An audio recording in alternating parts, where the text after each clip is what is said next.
People think that sustainable living is all about saving the planet, but after recently experiencing hurricanes Helene and Milton in west central Florida, I'm here to tell you it can also save your in the face of climate change. That includes floods, typhoons, drought, tornado, wildfires, you name it.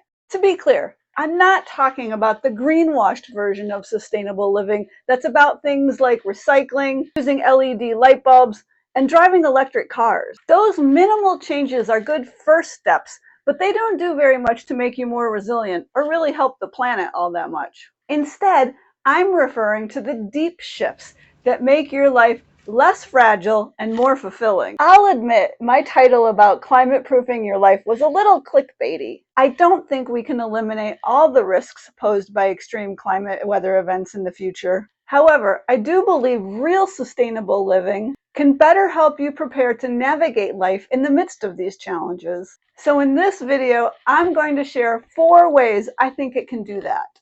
Number 1, by reducing your consumption. The less you own, the less you have to deal with after a climate disaster. All that stuff you buy can quickly become a liability.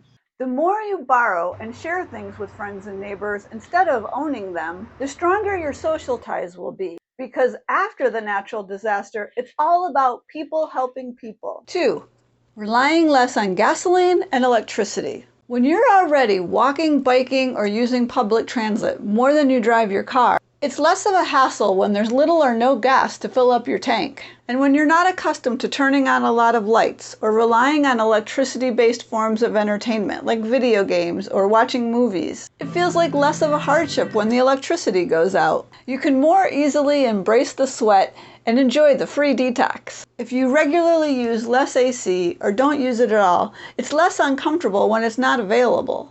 And you can have backup off-grid systems in place, like a solar array with a battery backup, or a solar charger for your phone, a wood-burning stove in a cold climate, or a simple battery-operated fan in a warm place. Number 3, developing useful skills and resourcefulness. Gardening, growing your own food, and foraging are synonymous with sustainable living. And all that abundance sure does come in handy when those grocery stores aren't opening because there's no electricity, or when they do open, there's very little on the shelves. And it's in the midst of these climate disasters that repair and fix-it skills are especially valuable. Knowing how to fix things can save you money or even earn you money. And number 4, learning about local climate realities and getting involved.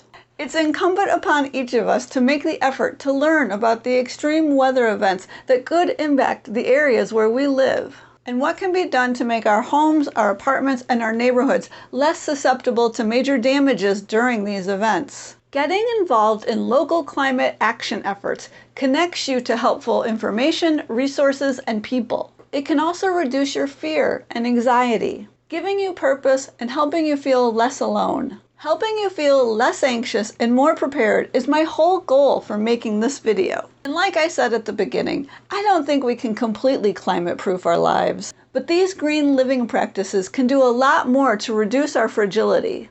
I'd love to know your thoughts. Tell us in the comments how you're making your life and community more climate resilient. There's so much we can learn from each other.